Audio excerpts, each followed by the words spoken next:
So today we're tackling something pretty bold from our sources.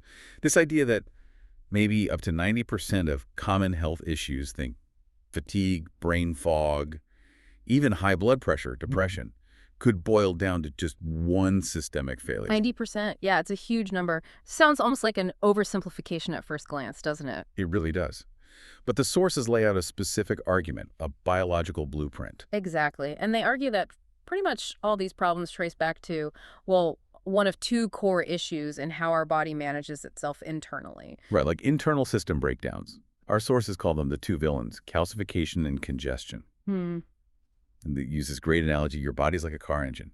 If the oil gets sludgy or the radiator's blocked, things grind to a halt. That's it. Same idea here. If the body gets bogged down by these two issues, the whole system starts to fail. Okay, so our mission for this deep dive is to really get what these terms mean, physiologically. Yeah, figure out what calcification and congestion actually are in the body. Trace them back to what the sources say is their single root cause. And then look at the solutions proposed, which, interestingly, blend some very old wisdom with modern science. All right, let's do it. Villain number one, calcification. Now, when I hear that, I think teeth, maybe bones. That's the normal place for calcium, absolutely. But here, calcification means calcium has gone rogue. It's misplaced. Misplaced. How so? Well, calcium's main job is skeletal structure, right? Strength. But the problem arises when the body's regulatory systems kind of fail. Yeah. And calcium starts ending up in soft tissues, places it was never designed to be. It gets stuck. So the body forgets where to put it, essentially, and it ends up causing trouble in sensitive areas. Where exactly? What do the sources pinpoint? The list is actually quite long and connects to a lot of things people complain about daily. So deposits in the brain Okay. that can disrupt how neurons fire, leading to that foggy thinking, forgetfulness, and that really deep fatigue, the kind sleep doesn't fix. Wow, like literal grit in this. Yeah, precisely. And if it specifically hits the pineal gland, that tiny little gland managing sleep cycles, the sources link that directly to messing up melatonin production, hence insomnia. Okay, that makes sense. But the really classic and dangerous example is in the arteries. Atherosclerosis. Hardening of the arteries. Right. Calcium builds up on the artery walls, makes them stiff, narrows the passage for blood. That drives up blood pressure, increases heart attack risk significantly. What about everyday aches and pains? Like people always talk about heel spurs or nagging knee pain. Is that related too? Yes, according to the sources, absolutely. That kind of localized pain, heel spurs, knee issues, even certain eye problems or general stiffness is often a sign of these misplaced calcium deposits building up. Huh. And then there are deeper issues too, like bladder inflammation, gallstones, kidney sand, even the start of fatty liver disease. The sources group these under this umbrella of failed mineral management. The body's basically getting gummed up. Okay, so that's calcification. The wrong stuff, calcium, stuck in the wrong place. Soft tissue. What about villain two? Congestion. This sounds different. Less about misplacement, more about just too much. Exactly right. Congestion is when you have the correct substance, but there's simply an overwhelming excess of it. It's like the body's internal signals are saying, okay, we're full, enough. But often due to lifestyle, more just keeps pouring in. It's metabolic overload.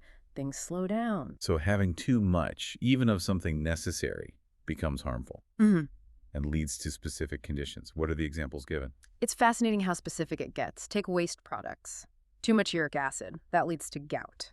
Painful crystal buildup. Right. Or look at the thyroid. If you have too much TSH, thyroid-stimulating hormone, it often means the thyroid gland itself isn't responding well. It's sluggish. That's a kind of congestion leading to classic symptoms like weight gain, fatigue. And I imagine hormones and metabolism are really hit hard by this kind of flooding. Oh, absolutely. Think about insulin. Constant high intake of sugar or refined carbs makes the body pump out tons of insulin. Eventually, the cells stop listening. That's insulin resistance. Okay. And that excess insulin signal tells the body to store fat, particularly in the liver, direct line to fatty liver disease, and it paves the way for type 2 diabetes. Same idea with cortisol, the stress hormone. Chronic stress means chronic high cortisol, leading to Cushing's syndrome. The body is just overwhelmed by its own stress response. The sources even mentioned reproductive health, didn't they? They did. It highlights how delicate the body's chemical balance is. And excess of reproductive hormones is linked to so many issues we see rising today: hormonal imbalances, PCOS in women, problems like erectile dysfunction, infertility. Wow. When the system is congested, it just can't function properly. Processing slows, signals get ignored, function breaks down.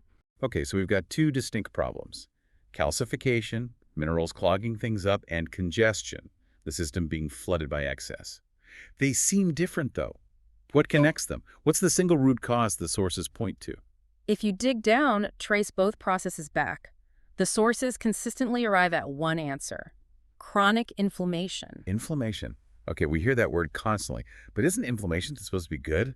Like fighting infection. How does it become this villain causing deposits and excess? That's the key distinction. Acute inflammation is good. Your body fights off a bug, heals a cut. Chronic inflammation is different. It's like the body's alarm system is stuck on. It's constantly firing this low-grade burn, even when there's no immediate danger. It's like the body gets confused and starts, well, attacking its own tissues. It causes ongoing damage. And how does that low-grade constant damage lead to both calcium getting stuck and substances building up in excess? Think of it like this.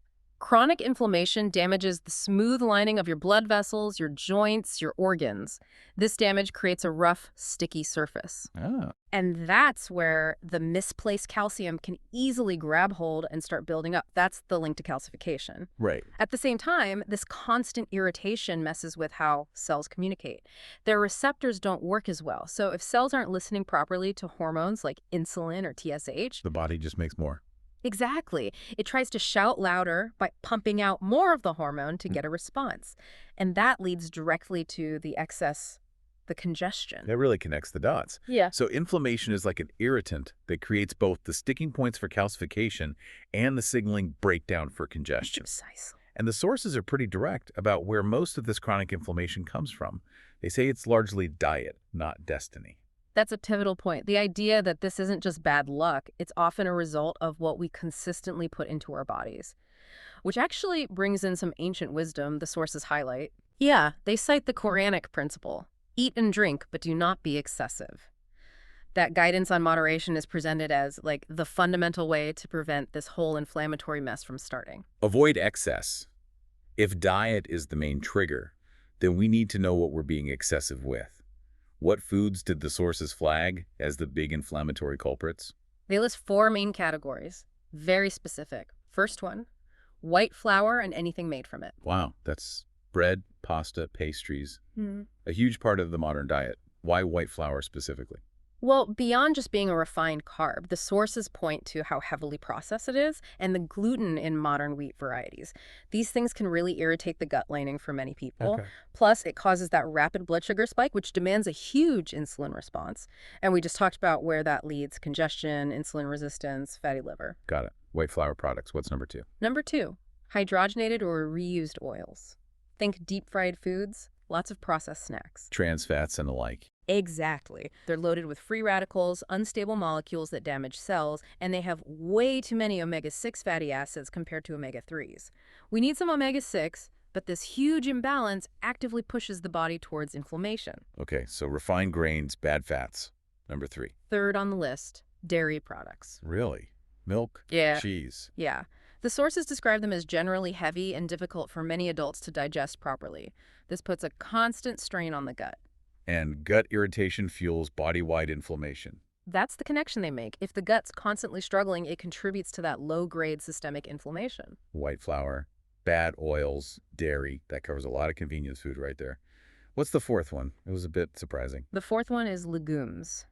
Beans, lentils, pulses. But aren't those usually considered healthy? Fiber, protein? They can be, yes. Huh. But the sources note that for some individuals, certain compounds in legumes can irritate the colon, especially if the gut is already sensitive from the other inflammatory foods. It adds to the overall burden. So even healthy foods might be problematic if the system is already inflamed. It's about listening to your body and recognizing potential irritants. The overall picture is clear. These 4 categories are seen as major drivers of chronic inflammation. So it sounds like step 1 is a major kitchen cleanup. But if that inflammation engine has been running hot for years, causing calcification and congestion, how do we actually reverse the damage? How do we reset? This is where the sources introduce what they term the divine detox. They point towards the practice of fasting som as the ultimate system reboot. Right. If the problem is constant input and overload, stopping the input makes sense. How does fasting work on a deeper biochemical level to fix things? Well, first, it obviously reduces inflammation because you stop consuming the irritants. That's immediate relief. Okay. But more profoundly, fasting allows the body to switch gears into repair mode. It ramps up processes like autophagy. A coffee. Yeah, it's like the body's internal housekeeping. It starts cleaning out damaged cells, misfolded proteins, general cellular junk that builds up. This directly tackles the debris left by chronic inflammation. To a clean's house. And it helps rebalance hormones because the system gets a break from constantly having to produce and process them, like insulin. It aligns really well with that prophetic wisdom: fast and you will be healthy. That's a powerful link between spiritual practice and physical healing. Now, besides fasting, the sources also highlighted a specific vitamin as key for dealing with the calcification side of things. Yes, absolutely crucial. Vitamin D, The sunshine vitamin. that's the one. Think of vitamin D as the body's calcium traffic controller. Its job is to make sure calcium gets absorbed properly, yes, but critically it helps direct it to the bones and teeth, Where it belongs. and helps prevent it from ending up in arteries, joints, and other soft tissues where it causes problems. So, if vitamin D is so important for stopping calcification, what gets in its way? Why might it not work even if we're getting sun or taking supplements? The sources point to three main roadblocks: a poor diet generally, fatty liver disease, and carrying excess belly fat. How does fatty liver block vitamin D? The liver plays a key role in converting vitamin D into its active form that the body can actually use. If your liver is congested and fatty, which remember often comes from that chronic insulin excess and inflammation, Right. it simply can't do that conversion efficiently. So even if you have vitamin D coming in, it might not become fully functional. Wow. So it all loops back. It really does. The action plan becomes clear. Fix the diet to cut the inflammation, use regular fasting like the sunnah fasts to give the body a chance to repair and reset, and support vitamin D function by tackling things like fatty liver. Okay, putting it all together. Yeah. That initial claim, 90% of common diseases from this mechanism, Right. it starts to feel less like a wild guess and more like, well, basic plumbing and wiring, cause and effect. So much of what we experience, the fatigue, the brain fog, the aches, the high blood pressure, maybe it isn't just random bad luck. Maybe it's the body literally screaming, stop inflaming me, stop clogging me up. That's the core message. Look deeper than the symptom, that constant exhaustion. Maybe it's not just lack of sleep. Maybe it's your metabolism slowed down by inflammation. Yeah. Your body is incredibly resilient. It tries to adapt to your choices, but sustained excess, sustained inflammation, eventually the system gets overwhelmed. It breaks down. And our first instinct is often a pill for the symptom. Or maybe we just resign ourselves to feeling unwell, blame genetics or age. Instead of looking squarely at the daily inputs, the habits, this brings us back to that idea of responsibility the sources emphasize. All right, that Quranic verse. Whatever misfortune befalls you is because of what your own hands have earned. It's a really powerful lens to view health through examining our own choices first. What really strikes me is this idea that restoring the body's balance, tackling the calcification and congestion through moderation, through maybe fasting, through gratitude. It's not just physical health. Yeah. The sources frame it as purifying the soul, too. Remembering the body is a trust, an amana. It is. The deepest dive into health often reveals that maybe the most sophisticated approach is actually the simplest, oldest one. Honor the body, mindful consumption, moderation. So we could almost boil down the entire action plan to that little phrase. What was it? Fire the fridge. Fire the fridge and hire the sunnah. Fire the fridge and hire the sunnah. It sounds funny, but it captures it. If you feel off, consistently unwell, look at your inputs first. Maybe your body isn't failing you. Maybe it's just overloaded. An incredibly insightful perspective. Thanks for walking us through that. So the final thought for you, the listener, to take away is this. What's one small, maybe unnecessary excess in your daily life? One little bit of congestion you could clear out starting today. See how your body responds when you lighten its load, even just a little. Don't wait for major problems to remind you that your health, your body, is a precious trust. Until next time.